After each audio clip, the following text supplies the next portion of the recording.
And we are recording. Hey girl, this is Victoria Parker with Girl Talk with Miss Roxanne from RoxyBFit. Hey girl. Hey girl. How are you today? Doing good. How about yourself? I'm doing great. So Roxanne is here to talk to you about RoxyBFit, but she's also one of my amazing presenters that will be at the Mind, Body, Soul Virtual Summit that's kicking off next Tuesday, May 12th through the 14th. I'm so excited to have you here today, girl. And I know you have some great knowledge to share, but don't share too much because they have to come see you at the summit. So let's start with just tell us a little bit about yourself. All right, wait. First, thank you so much for inviting me to speak at the summit. I'm really honored. So yeah, my name is Roxanne, and my company is called RoxyBFit. It's a personal training business that I own. And my goal of my business is to inspire women to break barriers and go beyond what you think you would not normally achieve. And it's just been so incredible what I've seen in the women that have joined me. And my business is fairly new. It just started August of last year, but it's steadily growing. And I'm super happy, very passionate about it. So yeah, I'm a trainer, and I'm blessed to be able to continue virtually while we're, in this. So many blessings to that. So yeah, that's a little bit about me. So I didn't realize, but we're like entrepreneur twins because I started my business in in August of last year too. So, hey, we have that in common. Yeah. Minds think alike. Well, congratulations on being a new business owner. And I know we've had conversations where it's not all fun and games, right? It's definitely been a challenge, and we've had some time to talk and share that. So can you tell us why you decided to do personal training, and maybe a little bit about your fitness journey, what led you to this? Okay, so just a little bit of backstory about me. I have a degree in physical therapy. Also, another amazing passion of mine. And I did that for about 6 years. And then I moved to California. So rewind. I'm from Florida. Oh, there we go. Okay. My husband's job moved us to Seattle, Washington. We were only there for 2 years, and then his job moved us here to California just a little over 2 years ago. And I moved here with a 4-month-old baby. So a newborn baby, no family, no friends, nobody, no support system. And we decided, to figure out our finances to see if stay-at-home mom was an option. And, thankfully, the company was paid him well enough to be able to cover my income that I was making in Washington, to be able to have me stay home, which was a huge blessing. I think about that every day, and I'm like, man, I am like the luckiest girl in the world. So yeah, became a stay-at-home mom, and again, like I said, not having a support system, I went into a really bad depression, postpartum depression. And for me, fitness has always been a part of my life. I did track in school. My family, or we have some athletes in the family. So I feel like I've always had the athletic background, but it's not something that I've stuck with, Right. So moving here kind of forced me to get deeper into fitness. So I had a little equipment here and there, and we have a big enough garage to where I sectioned off a part and put equipment there, and then slowly just started adding more and more. And for me, like when I get sad or upset or whatever, working out is my therapy. So I started working out, and I decided to get deeper into my meditation. I already was on I already had cut out meat when I was in Washington. I wasn't fully plant-based, but once I moved here, I decided that I wanted to just change, just have like a whole new change. To it's pretty much like a challenge I gave myself. Right. Like I like to challenge myself sometimes and, you know, getting rid of things that I think that I can't get rid of, you know, like meat and sweets. And it's a huge challenge for a lot of people, right? It's a big, especially in an You island. saw my cake. It was beautiful. I was like, I'm gonna need to enlist her. And, you know, my daughter's birthday is coming up. We need a Oh, birthday. Lord. Oh my gosh, that was so pretty. So pretty. But yeah, like me, I'm an islander, I'm Jamaican. So, you know, meat, carbs, like, you know, everything. So to be able to just take meat out of my diet already was just an amazing achievement. So, you know, as of today, I'm about 5 years meat free. So Yeah. you did it before it was like the thing. Yeah. Oh yeah. I did. I started doing it because, like I said, I was in like when I moved to Washington, I don't know, like I said, I like to always find a challenge to myself when new situations happen. And that helps me to control like my thoughts, my situations and stuff like that. That's how I handle things. I challenge myself because if I don't, then I will stay in that dark place. And I chose not to stay in that dark place. So that helps me. And what I realized on the journey of like not eating meat was that I was getting healthier, not just externally, but internally. The way I felt, my sleep, my mood, just everything. I just, you know, I felt so light and airy and everything just changed. It really does change.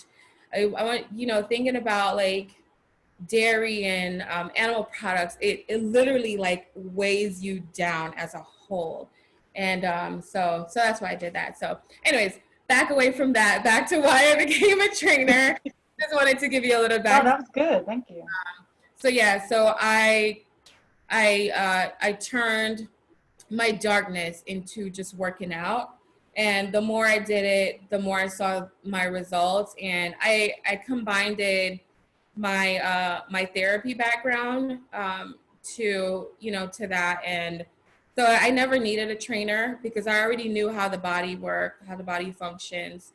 So I knew exactly what exercises I needed to do to target whatever body part. So I just started working out on my own. And honestly, the main thing was, you know, my diet. Going completely plant-based really helped.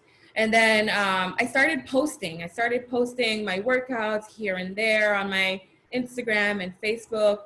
And I realized that I was starting to reach an audience of people and, you know, messaging me, hey, are you a trainer? Like, why are you not doing this? Like, you're really good. You're inspiring. I dropped about 60 pounds naturally after the baby. Yeah, I'm even way lighter than my pre-baby weight, 20 pounds lighter than pre-baby weight. Yeah. So one day, I think we talked about this. I got up and I had an epiphany. I didn't even talk to anybody about it. I literally Googled what do you need to do to become a personal trainer? And I did it and I signed up. I got certified and immediately registered the business and just started transforming everything. So that's how it happened for me. It just happened on a whim. And that's typically like how entrepreneurs come about. Like we think about things in a moment and then it just happens. You go for it. And if you're passionate about it, you stick with it and it becomes successful. So that's how I became a trainer. Well, I love that. And that's honestly how this summit happened. I was literally sitting in Right?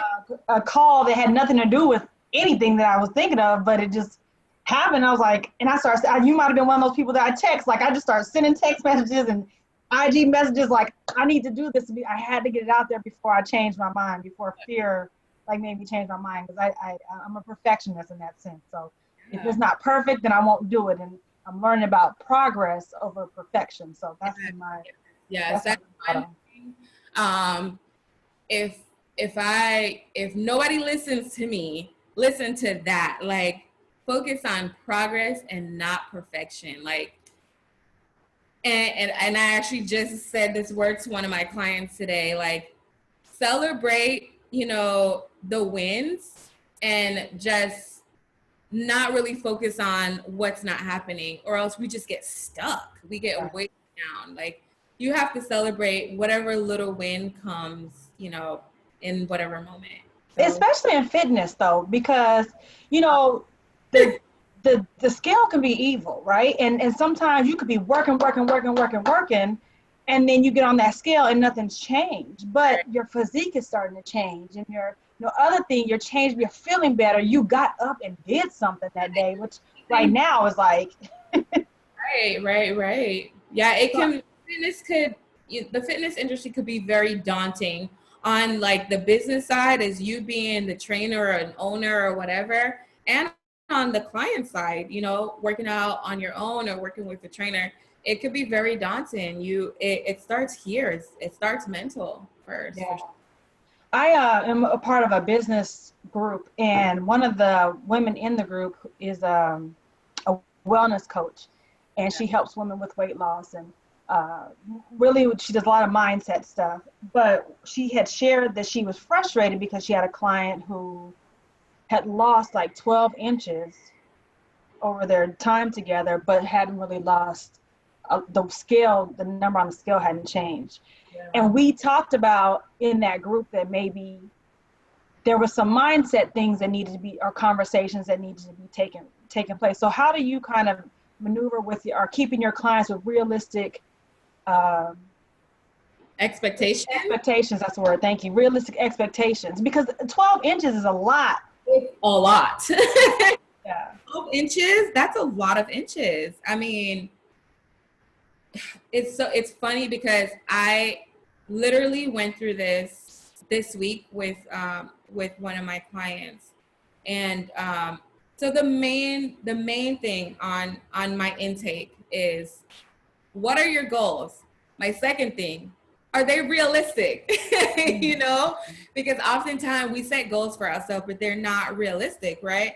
I'm gonna lose 50 pounds in 1 month. That's not realistic unless you go get it chopped off, you know, at the doctor's office, right? And it probably still won't happen in a month if you do it that way. It takes it's so funny. Like, this is like deja vu, because these are exact conversations that I had with my clients this week. I'm like, and even after plastic surgery, it takes time for it to shrink. So nothing happens like that unless you get a fairy godmother and you hit the bibbidi bobbidi boo. Everything takes time. And, you know, we have to trust the process. Like, I gave myself a full year to reach the goal weight that I wanted to get to. A full year. And a lot of people don't do that. A lot of people will say, well, I want to lose 30 pounds in 2 months. Well, that's not realistic.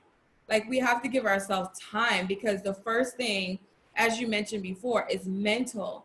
So, you know, me as a trainer, I tap into my clients mentally before I even tap into them physically, because you can be the strongest person, but if your mind is weak, it's going to be really hard for you to succeed. Like, really.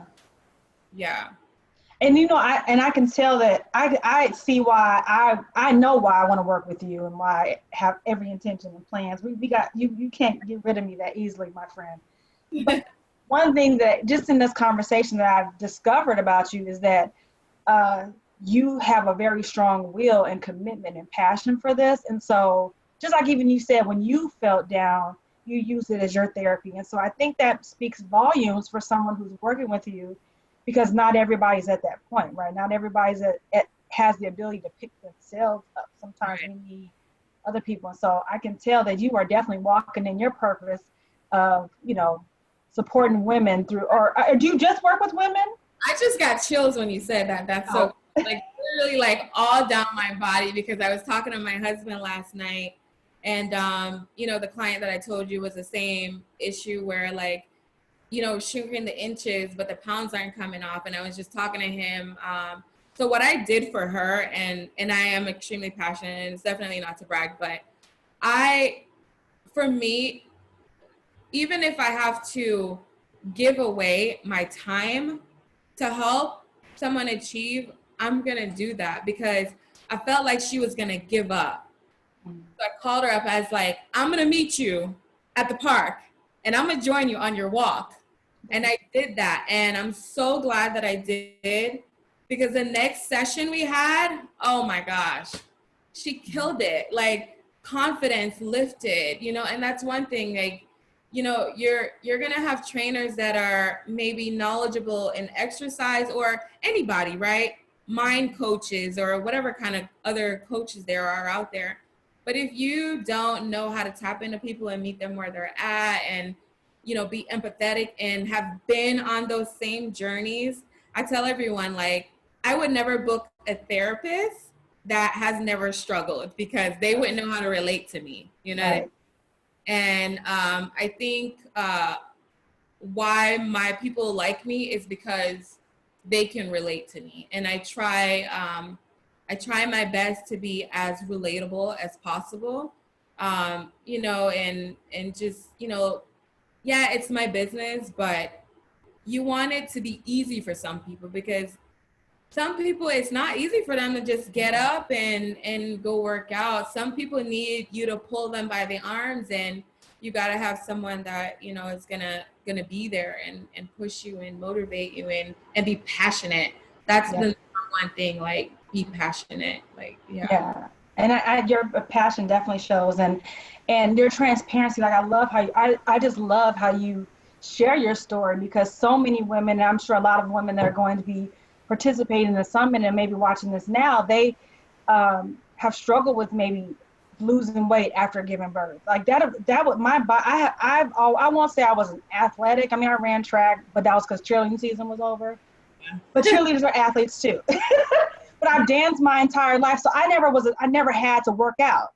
I'm gonna tell you something. I cannot do what those cheerleaders do. Cheerleaders, I mean, they really need, no, for real. Like, Yeah, you're right. daughter is a cheerleader. She's doing all these flips and turns and jumps. I'm like, girl. Right. But I'm not that flexible. Nah, for real. Cheerleaders definitely need more credit because they're super athletes. Like you. Absolutely. We lift people, not balls. That's what we used to say. Your question, you know, I'm mostly geared towards women, Okay.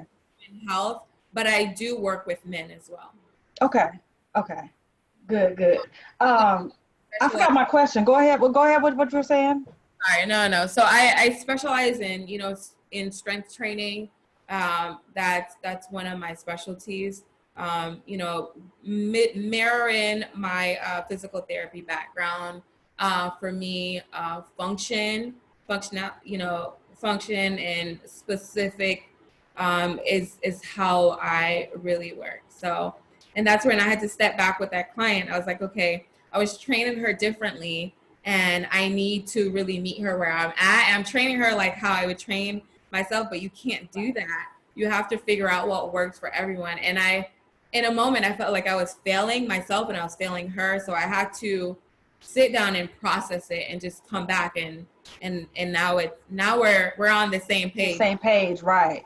She got that extra kick. I know what I was gonna say. So I was talking about moms who just had given birth or just, you know, like even for me, I struggled because working out wasn't really my thing because I hadn't really needed to. But then also the time, you know, after I became a mom and a wife and working full time, I was like, when am I supposed to do it? Which is part of the reason why I became a fitness instructor because I loved it. And I was like, well, at least it's my excuse to work out, right? But for women who are balancing and juggling it all, what's one thing that they can do right now, maybe start every day right now to just dedicate and start to motivate themselves to pursue fitness and health? You mean as far as like new moms or just like women in general? New moms, women, you know, whatever, just people that are new to fitness and they want to lose weight or they want to eat better, but time is not permitting it because of whatever their lifestyle is. So is there one thing that you could suggest, just something small that they can start doing now? It's funny and it has nothing to do with fitness. And This is actually from my husband, and this is why we work well together, because we balance each other out. My husband is a planner and I am not. So what has helped me, and I'm being totally honest, is we think we don't have time, right? We think we don't have time, but there is literally 24 hours in a day. So what has helped me, I'm gonna show you right here. Plan it out. And you know what I also do? I even set timer, like I set alarms on my phone, and I set them and I label them. At 1 o'clock, I'm gonna put the baby down for a nap. At 10 o'clock, I'm gonna read a book, whatever it is. That's not exactly what's on my calendar. But that's coming from not being a planner to doing that. I've been so much more productive. And I literally sat back last week and I was like, my God, I used to waste a lot of time. And I used to say, I don't have time. But if you plan it and you stick to it, even if it's 10 minutes on your planner, I'm going to go for a walk. 10 minutes on your planner, I'm going to go step up and down on my step. 10 minutes on my planner, I'm going to sit up and down on my couch. I'm going to do squats. 10 minutes, I'm going to work. Whatever it is, you have to plot it out. So whether it's, you know, when the baby is taking a nap for the new moms, or with the babies, because that's how I started. I started including my daughter into my workouts, and I actually had a video pop up last year, and I was like, oh my God, those times were so much fun. So I literally just used her as a weight. So I would use her for my arms, and then I would put her on my back with my carrier, and I would just work out with her. And doing that made her love it. So now literally every time, as soon as she get up, she's like, Mom, do you have a client? Are you working out? Can I work out with you? And she's 2.5, you know. Yeah. So not only will it work for you, but it will start something for your kid. Absolutely. It will start a lifetime, sorry, I'm like blanking out right now, but just lifetime goal, lifetime habits. There it is. Right. So that's mommy brain right there. So it'll start lifetime habits, and you know, yeah, but plan it out. So it's funny you say that, because I'm doing a workshop in the summit called Master Your Time. Yeah. And that's exactly what I'm talking about, the process of going through your day and allotting a time for everything that you're doing so that you can make sure that you get it done. And once I started doing that, because I'm a fly by the seat of my pants kind of girl, like I valued being spontaneous. My friends who have routines, I was like, oh, you're boring, you know. Oh. But I was like running around like a chicken with my head cut off because of it. So, and missing stuff and forgetting stuff. And you know, you're so less productive. And as I started my business, I've come to realize that, like, even playing games on my phone for like an hour, 2 hours, watching mindless TV, like we completely cut the cable off. And I was like, I used to spend a lot of time watching The Real Housewives. And now that I don't have that, I find time to do research. I find time to plan out my schedule for the week. I find time to have family time. But before, I was literally like running, exhausted in the middle of the night, and I accomplished nothing. Nothing. Absolutely. Can't even remember what your day looked like. Right. So, you know, now that, I mean, I'm still not great at it, because I like to be spontaneous. I feel like I'm more creative when I'm spontaneous. You know, definitely plan it out. Like, get a little whiteboard, get a calendar, plot it out. And you can allot times for creativity. You can allot times for free time, you know, because I do that too. I have spaces where I just leave it empty because I don't know what I'm going to want to do. But then that also gives me more time because I'm a talker. If I have a meeting with somebody that I really like and they look forward to talking to, I leave a little extra time in between because I'm not, you know, the conversation is more likely like this is going to run over. But I enjoy people. We plan for what, like 20? Right. Yeah, but it's okay. There's an edit tool. We can snip and you know, do that thing. And I have one more question for you. So let's go back to we talked about the plant-based, but you brought that up earlier in our conversation. Yeah. And for someone like me, so I've dabbled in it. I've done, here and there. But as a lifestyle change, that's just something I just can't even imagine. Like, I can't even foresee, like, and I know that's probably most people, right? They're like, I can't even, no meat, nothing, like nothing. Give up meat, or I won't get enough protein. That's right. The next big thing. Yeah. Right, and I think it's because we don't know. Like, my thing is, well, what else what can I eat? I'm not even thinking about the protein part, but I'm like, well, so what can I eat? Because like my husband's from Birmingham, Alabama, and a meal is not a meal if it doesn't involve meat. Oh, I know. Listen, when I first told my family, when I went back home to Florida and I told them, guys, I don't eat meat, they were like, say what now? What do you eat? But I will tell you that at least 3 people in my family now have almost converted or mostly eat plant-based. I mean, they'll have meat like once in a while. So, it works. It's a process. Now, does your family, does your husband and your girls, do they eat meat? So in the beginning of my journey, I was cooking separate meals and I was buying separate groceries, and kids are harder to change because they're kids and they don't know anything. But once we moved here, and my husband started to see my transformation, like legit, he's stubborn as an ox. When I tell you, I almost hit the floor, passed out when he like said to me, okay, don't buy any more meat. I was like, what? He was like, I don't want you to cook any more meat anymore. I wanna go plant-based.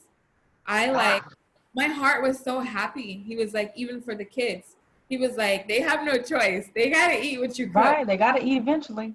So the thing is, just learning. You just have to get creative. Do some research.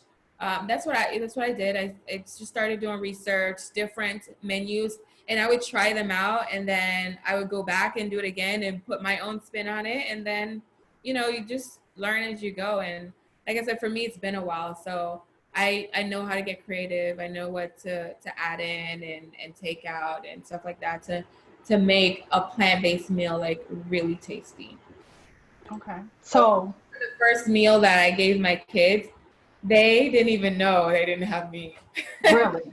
They were so shocked. I don't know, Roxanne. Okay. We'll see after some time together. We'll see what happens. Sure, for sure. Well, I just want to thank you for your time, and I'm looking so forward to next week. I know you're going to be on Wednesday, right? Thursday. You're Thursday. Yeah, I'm trying to remember the schedule. Me. I need that extra day. Don't take away my extra day. No, so next Thursday, we're going to have you. I know it's going to be amazing. You're going to share some more information about your plant-based nutrition and share some workouts and just make this thing happen. So I'm so excited for you and your business. I'm excited that our paths cross and we get a chance to work together. And I think it's just going to be a really great experience. So where can people find you? You can find me, and my Instagram is RoxyBFit. That's ROXY, initial BFIT. Same thing on my Facebook page.